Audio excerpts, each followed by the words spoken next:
We continue in our verse-by-verse study through the book of 2 Samuel.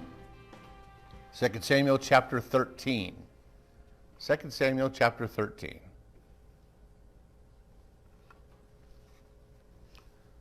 Last week we saw probably David at his worst, didn't we? David at his most tempted. David at his most entitled, shall we say. Because the chapter begins with the idea of, I don't need to be about the Lord's work. I'm going to let everybody do that, for I am king. He doesn't say that directly, but that's the attitude he displays, isn't it? And he gets himself into trouble because he allows the pursuit of God's kingdom to subside, and he decides to pursue his own kingdom, such that it is. We're going to take a look at the ramifications of that, because what God does at the end of that chapter, he makes it clear that he saw what was going on even though most others did not.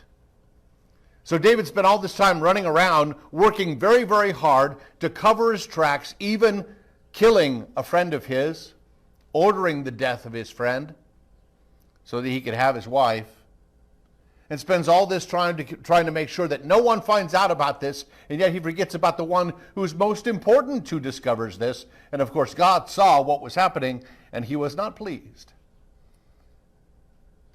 And in judging what happens to David, now David will pay the very expensive price as Nathan confronts him and says, "You blew it." David admits that he is the one in Nathan's rather convoluted story. But even though David is the one who did this, and even though David comes to a heartfelt change then in chapter 12, he realizes that, of course, the consequences of these actions will stay with him. In fact, God tells him, well, the sword will never depart from your family. We see a little bit of that today in chapter 13. I've titled this The Sins of the Father, because the example given by the father to his children is one that they carry out.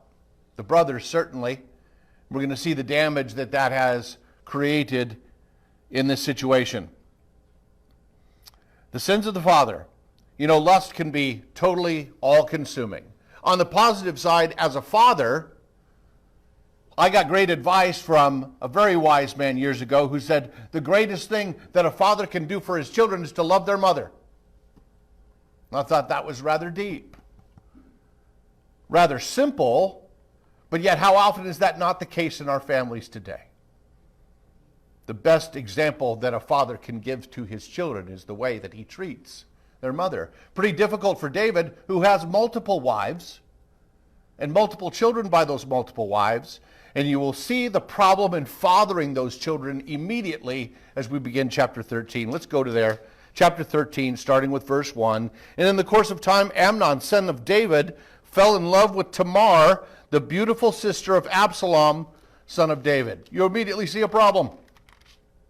I love it when the scripture comes right to it. Yeah, did I see that right? Had the brothers fallen in love with the sister? Well, we're going to find out very, very soon that there is nothing here even resembling love at all. In the Greek, you might connect a word like eros, which means romantic love, as the Greeks had a number of different words that described our English word love, and different facets, different ideas of the idea of love. But there is no concern for Tamar in this love. This is purely lust. That's where we're going to take our study today. Verse 2, Amnon became so obsessed with his sister Tamar that he made himself ill. She was a virgin, and it seemed impossible for him to do anything to her. Now, there's a number of reasons why he wasn't allowed to do anything with Tamar. Well, Tamar was his sister, his half-sister, actually. The brother and sister situation here, Absalom and Tamar were both the sons of Maacah, and Maacah was one of the wives of David. Actually, this is one of those wives that David took as a way of kind of establishing foreign relations. If you remember the ancient kind of tendency to do this. This wasn't something that pleased God, certainly, but this is what a lot of rulers of different countries did. In order to gain alliances with others, they would take upon the daughter of the king, and that's certainly what he does here with Maacah. Maacah is from the kingdom of Jeshur. If you located Jeshur, it would be just to the northeast of the Sea of Galilee today. Kind of a small kingdom, but certainly as an ally, it kind of adds to David's influence. David has already been tasked by the Lord with kind of spreading his influence and spreading the kingdom of God through the traditional enemies of Israel and of God. We see the Ammonites, we see the Moabites, we see others that God has allowed David to just go and subjugate, put them under the thumb of Yahweh. Well, Absalom and his lovely sister Tamar are known in the scripture being pretty attractive, actually physically attractive. And Tamar had both an inner and an outer beauty, apparently. She was a lovely girl to look at. She also was a lovely, sweet girl. Also, that is a way of saying that she was also had never been with a man. She was a virgin. And so she would have been looked highly upon by the ancient world.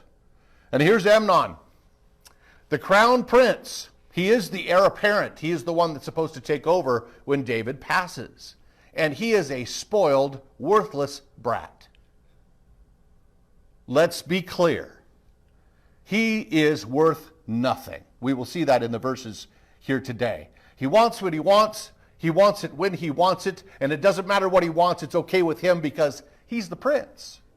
So it's all good. And if he wants his sister, well, what's the big deal? He wants his sister. He's the crown prince. For now, at least, he knows there's nothing he can do about that because it is forbidden. Verse 3. Now Amnon had an advisor named Jonadab, son of Shemiah, David's brother, and Jonadab was a very shrewd man. Now, shrewd doesn't necessarily have a negative connotation in our society. We might be calling him crafty or clever. The word here, shrewd, actually refers to he's a devious, underhanded man. Yes, he's creative. And we all know someone in our circle that we probably would call crafty or shrewd, if we use those words in our common language. But we wouldn't mean it as a compliment. Slippery might be the right word for this guy. He doesn't seem to ever get the consequences of his actions. He's clever, he's smart, but he isn't terribly moral. He is the cousin of Amnon, the son of David's brother. And in verse 4, he asks Amnon, why do you, the king's son, look so haggard morning after morning? Won't you tell me? Amnon said to him, I'm in love with Tamar, my brother Absalom's sister. Now it's interesting, this is a bit of an indictment of Jonadab because the fact that Amnon would even tell him. I mean, certainly there are some things that we just don't tell certain people. Amen? Because we're sure it's going to make it back to someone else. Or we're pretty sure we're going to be judged from that person by what we say. Apparently Amnon has no worry that his cousin is going to shame him. And this is a pretty big deal, guys. It's not like dad's got a modern day equivalent. Dad's got a pretty watch and I kind of want it and I'm, thinking maybe I'll take it because he's older, and maybe he wouldn't even notice. And, this is trying to get away with something here. What do you think? I'm testing the waters with my cousin who has a reputation of messing up and doing the wrong thing. Kind of seeing what that feels like. This is not taking your father's watch. This is a lust, a sexual attraction to his sister. Our first point for today is lust can be all-consuming. All-consuming. Friends, when we hear the word lust, we think sexual, and so that it has a place in our story today, this word lust. But lust doesn't have to be a sexual desire. Lust can be any kind of satisfaction of the flesh. Right? The Bible talks about 3 different kinds of lusts or desire. It is lust of the eyes, lust of the flesh, and the pride of life. It can take multiple different forms, but it is still lust. And lust can totally be all-consuming. Verse 5, Jonadab has advice for Amnon. Go to bed and pretend to be ill, Jonadab said, and when your father comes to see you, say to him, I would like my sister Tamar to come and give me something to eat. Let her prepare the food in my sight so that I may watch her and then eat it from her hand. Really? Really? Oh, I am ill. Sister, come and cook for me in my house, and then come and feed me at my bedside. Gee, that request isn't even creepy, is it? What are you, serious? What kind of a creature is this Amnon? But he's allowed to be this way, amen? Otherwise, if he'd been corrected early, he would not be this way now. Or certainly not quite at this level. This is his advice for his cousin, Jonadab. And Jonadab tells Amnon to be crafty himself. Figure this out. And so Amnon does. Verse 6, so Amnon lay down and pretended to be ill, and when the king came to see him, Amnon said to him, I would like my sister Tamar to come and make some special bread in my sight, so I may eat from her hand. Amnon has no problem telling his father this, the king. Not just his sister. Hey, Dad, I would like your daughter to come to my house. Now let's think house, guys. Let's think one room. There's the bed. There's the kitchen. There's all the facilities. It's one room. So I want to creepily watch my sister while she is baking bread for me, and then I want her to feed it to me from my bedside. And David says, okay. Huh? I think I would have flogged the kid right there, just for asking. Yeah. Pastor will abdicate child abuse. No, that's not what I said. Okay, all right. But how absolutely inappropriate is this question? And the fact that David doesn't say, shame on you for even asking. He says, all right, my son. And how do we know that? Well, we know that lust forgets all others, does it not? Lust forgets all other people. Look at verse 7. David sent word to Tamar at the palace. Go to the house of your brother Amnon and prepare some food for him. So David buys in. In fact, an order from the king. You will go to your brother's house and you will make this happen.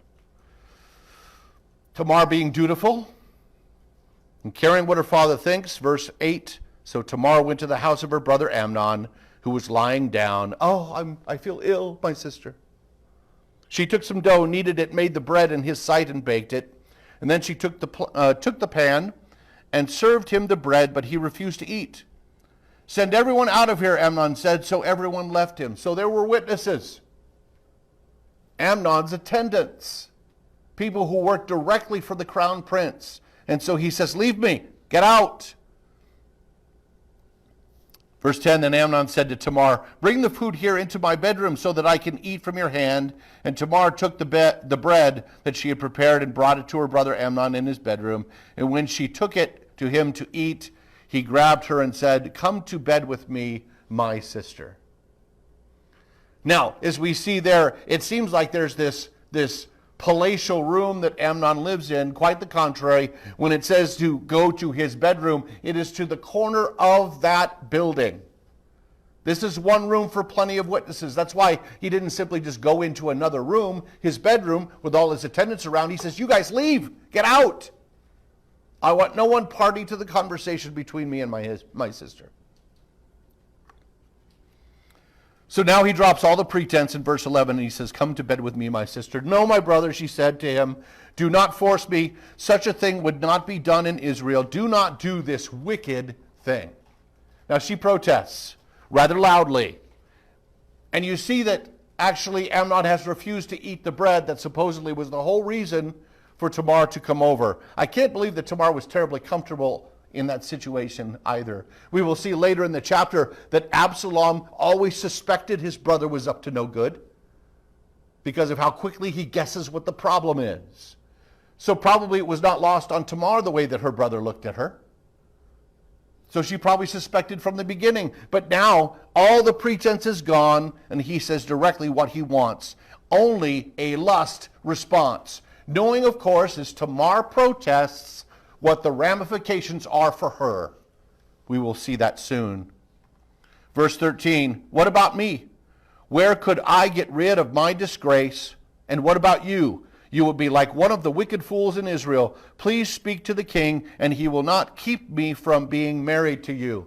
This is Tamar's desperate attempt. She does not want to be married to her brother. She knows that Deuteronomy, that the law of God forbids it. Deuteronomy chapter 22 is very, very clear. Deuteronomy chapter 18, very, very clear that there is no sexual relationship that's appropriate between members of a family. So interesting to see in our own society today how things 50 years ago that would have been universally condemned are praised sexual relationships in our society today. And friends, that's not going to stop anytime soon. The slope is slippery. And more that is perversion will be pointed out as perfectly okay, just simply an alternative to what everybody else wants to do. Bible's clear, this relationship is absolutely inappropriate. So she buys time. She says, well, I'm sure if you would talk to my father, meaning our father, talk to the king, that he would approve a marriage, and you don't have to do this. What is on Amnon's mind? And what does Tamar understand? He means to forcibly rape her. To take what he wants, regardless of Tamar's point of view. I know, guys, this is ugly. This is ugly stuff. But we're going to understand that God told through the prophet Nathan that David would have to deal with this kind of thing for the rest of his life because of the example he set for his family. Sadly enough. Verse 14, he refused to listen to her, and since he was stronger than she, he raped her. Boy, this is such a sensitive subject today about the strength of men and women. I don't understand why it is. The average man and the average woman, there is no comparison. There is a greater muscle mass in a man. What are you trying to say? That a woman can't do what a man... Stop with that nonsense. Oh my goodness. Yes, there are women out there that can kick my butt. I'm not going to be dating any of them anytime soon, though. That's going to be part of that threshold of future dates. But the average woman and the average man do have to have the same muscle mass. We don't need to get sensitive about this here. He's a man, she's a woman, and they were certainly judged in different realms, even that we judge men and women in America today. He forced her. She had no way of defending herself against a stronger opponent, and it wasn't fair to ask her to. He takes what he wants, and he throws her aside. Look at the next verse. It truly gets ugly now. Then Amnon hated her with intense hatred. We have enough proof now that this was nowhere near love. Now he hates her. Why does he hate her? Well, he has what he wants. Now she's a hanger-on. Now she's extra. Now she's not worth his time. He's gotten what he wants, and he wants her gone. Probably also hates her because he knows deep down inside, Amnon knows he did wrong. And he wants the evidence of his crime, his sin, to go away. Friends, let me just tell you, when we give in to lust, when we give into a sinful desire, just getting rid of the reminder is no good at all. Our heart has been stained by our actions, and God has been wronged, as well as the other victims of our sin. Verse 16, no, she said to him, sending me away would be a greater wrong than what you have already done to me. But he refused to listen to her. He forces her, and then he shows his true desire was only for his physical lust. There was no concern for her, which love denotes. An actual concern for his sister. That he hates her exceedingly is the best description here. to look at her would fill him with disgust. Probably in large part because of what he has done to her. She's no longer a virgin. And this is her point here. What, to throw me out would be worse. Actually, the tradition of the day was to have a dowry. At the very least, the least he can do is to pay her off. Now, still disgusting. Still reprehensible. But he still could give her the dowry, the financial part of this, because she knows she will not be attractive to another man. Even though she has done no wrong in that ancient world, she will share the shame of the action. So no man will want her. No man will want to marry her. So the least he could do is to offer her a dowry on her way out, her own means of supplying what she needs. Because it's very likely that people in the palace will reject her as well. She says, this is worse. For you to cast me out right now with disgust is worse than the rape. Verse 17, he called his professional servant and said, get this woman out of my sight and bolt the door afterward. Lust brings loss and mourning as well. We're going to see that with Tamar. But friends, it's interesting here in verse 17, the word woman isn't actually found in the text in the ancient Hebrew. For the purposes of understanding, the translators put that word there, the word for woman, but it's actually not in the original text. So what actually is Amnon saying? It's not even get this woman out of here. It's get this out of here. What is he telling his attendants to do when he invites them back into the room? Take the trash out. Wow. Get this out of my room. And bolt the door after her. So his servant put her out and bolted the door after her. She was wearing an ornate robe, for this was the kind of garment the virgin daughters of the king wore. So she's ordained in this robe that would denote not only that she is a daughter of the king, but that she's a virgin. Pure in heart, pure in body, and good for a possible suitor who they find appropriate. All that is now gone. Verse 19, Tamar put ashes on her head and tore the ornate robe that she was wearing, and she put her hands on her head and went away weeping aloud as she went. You know what was actually expected of a rape victim in those days? Keep quiet. Don't call attention to yourself. Because why call attention to that which is ugly? Sounds like a man rule to me. Right? Don't bother the public with what's happened here. To her credit, she says, nonsense, I was violated. I'm going to let everybody know. Now, that's not what Amnon had in mind. That she would quietly go away in this ugliness and not let anyone know. Well, she heads directly to her brother Absalom's house. Verse 20. Her brother Absalom said to her, has that Amnon, your brother, been with you? Isn't it amazing that Absalom immediately knows what's happened? He hasn't asked her a question. He just welcomes her into his home, and he says, Amnon. Has Absalom noticed, a look that Amnon's been giving her? This is the secret that wasn't a secret, guys. The family knew that Amnon was out of control. His father knew he was out of control, and yet he is indulgent with him. He is dismissive of his mistakes. To be this bold with a family member, this is not his first crime, my friends. You don't get this cruel and this emboldened the first time that you violate someone. So Absalom says, it's Amnon, isn't it? Your brother, he's been with you. Be quiet for now, my sister, he is your brother. Don't take this thing to heart.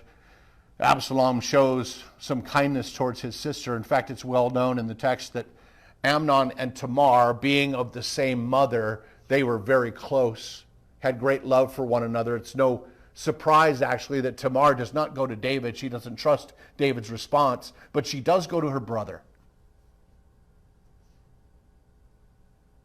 to talk about what has happened to her. Absalom is kind. He says, don't take this thing to heart, meaning you had no responsibility for this. This is not your fault. Don't think for one moment it is. It is the evil of Amnon. Tamar lived in her brother Absalom's house, a desolate woman. There's no other place for her to go. As Absalom recognizes that Tamar is not responsible for what has taken place, Israel would not be so kind. She'd probably be a beggar out on the street. You might say, but David, the king, is her father. Certainly that would not be her fate. Well, I don't know about that. Let's continue. So we look how lust destroys relationship. Verse 23, 2 years later when Absalom's sheep shearers were at Baal Hazor, near the border of Ephraim, he invited all the king's sons to come here. Absalom went to the king and said, your servant has had shearers come. Will the king and the attendants please join me? So this is a time of celebration. The animals have been sheared. There's money to be made. Everybody's excited. So this was party time. So Absalom says, my king, my family, come and celebrate with me. Now, friends, something should step out at you. Absalom is still plotting against his brother 2 years later. What does that mean? David has done nothing. Nothing. Back up to verse 21. When King David heard all this, he was furious. Good for you, O king. Glad you're upset. Verse 22. And Absalom never said a word to Amnon, neither good or bad. He hated Amnon because he had disgraced his sister Tamar. David's upset. And 2 years later, he does nothing. No wonder Amnon thought he could get away with anything. He's not even corrected. He's not even admonished to do better. And Absalom remains plotting because his father has been weak and not done what he needs to do. So he goes to him, goes to the king, and he says, come to my party. This will be festive. Let's invite the whole family. Verse 25, no, my son, the king replied, all of us should not go. We would only be a burden to you. Although Absalom urged him, he still refused to go, but gave him his blessing on the event. And go ahead, bring your brothers, right? Verse 26 confirms this. Then Absalom said, if not, please let my brother Amnon come with us. If you cannot be there, O king, the crown prince cannot be at my event. If the king cannot be at my event, pardon me, then let the crown prince be there, the oldest brother. David says, sure. The king asked him, why should he go with you? It's the only one time that David asks any deep question. Why should he go with you? Well, this of course. But Absalom urged him. So he sent with him Amnon and the rest of the king's sons. Absalom, in working his plot, says, look, if not you, O king, then how about the official crown prince, the heir apparent to the crown, come and be at my party? King, that makes sense to David. David says, no, my son, my entire entourage and all that I would have to bring, there's just no way that would be convenient for your household, so I'm not going to come. But the crown prince, okay, sounds good. Suspecting nothing. And he should, because 2 years later, he has done nothing to rectify this situation. Verse 28, Absalom ordered his men, listen, when Amnon is in high spirits from drinking wine, and I say to you, strike Amnon down, then kill him. Don't be afraid. Haven't I give you this order? Be strong and brave. What a corruption of the book of Joshua. Remember the book of Joshua, as Joshua's taking over for Moses, and he's just not sure he's up to the task. Remember what God told him? Be strong and brave. Be strong and courageous, for the Lord is with you wherever you go. Absalom, before he orders the death of his brother, says, be strong and brave, for I have commanded you. You sense a problem in this family with who the authority really ought to be. The king doesn't understand it fully. Certainly his sons don't either. So don't be afraid. Be strong. and brave. Verse 29, so Absalom's men did to Amnon what Absalom had ordered. Then all the king's sons got up and mounted their mules and fled. You ever seen a mule run? This struck me. This wasn't an original thought. I was actually watching, as I often do, watch some pastors that I respect a great deal go through this passage. And someone pointed out, and I can't even remember who, otherwise I would give him credit, but imagine a race of mules. And these guys can't wait to get out of Dodge, and they're riding away on their mules. Mules do not run that well.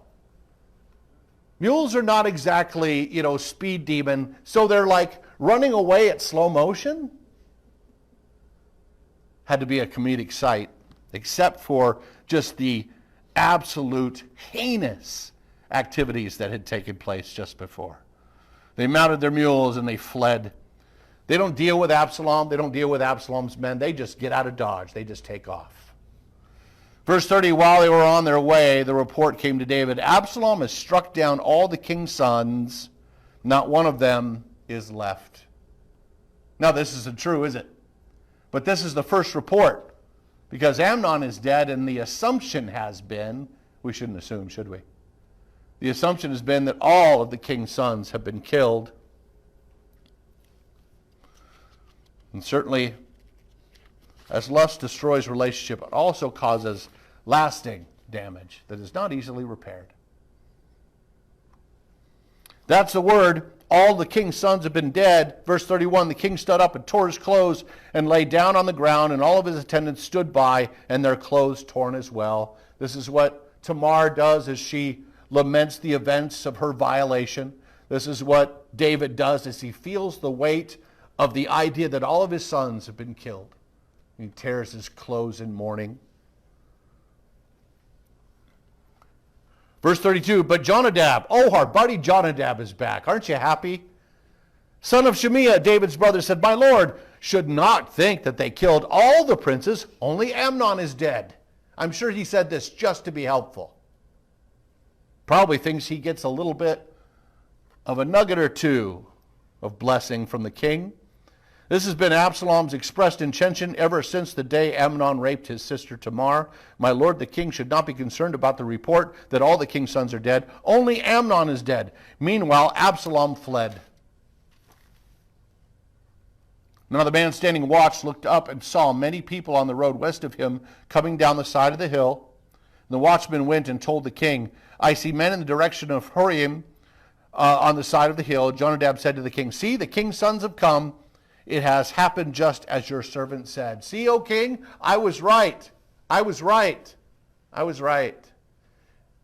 It used to be in years past that when you would stay in a fine establishment, an expensive hotel, that whoever the person who brought bags, right, the concierge, whoever the person was, they kind of did this as they stood by your door.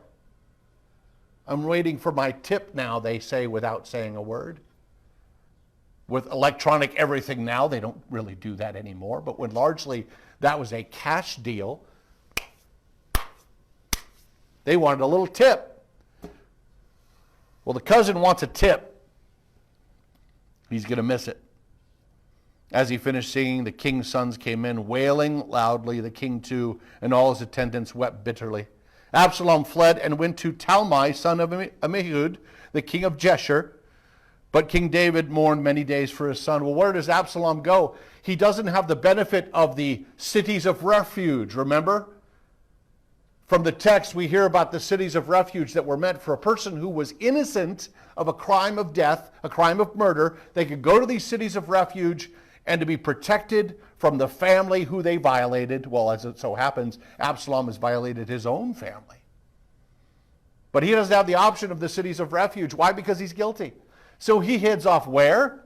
To Geshur, to his grandfather, the king, father of his mother, Maacah. And that's where he stays.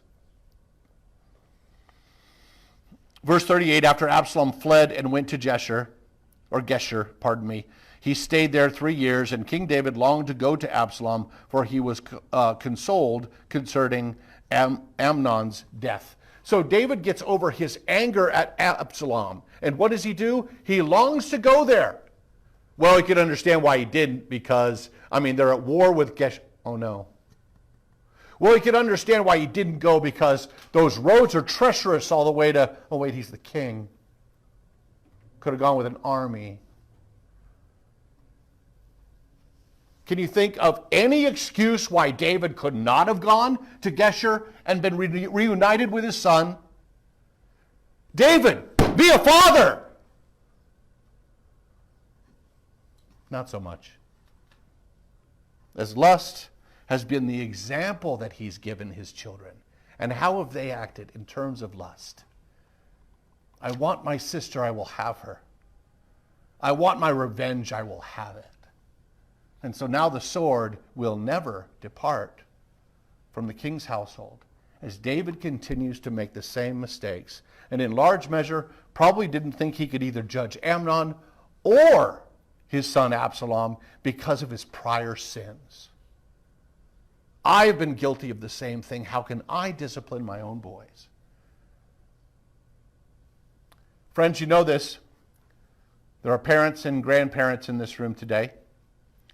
You do not have to live a perfect life to correct your children. Even if they have done the very same thing that you did when you were their age, you still have an obligation to lovingly correct your children. To allow them to pursue a life of lust will simply send them down a road to destruction. And friends, I'd love to say that this is the worst it gets for David's family, but that would be wrong. The rest of his life, he pays the price, not simply for his sins with Bathsheba, but continuing to live this idea of lust, me, what I see, what I want, I desire. That's the example he's spread to his kids. And a refusal to correct their behavior for some sort of fear of not being worthy to do so will send his family in the wrong direction. Boy, that's an uplifting Sunday. Thank you, Pastor. Appreciate that one.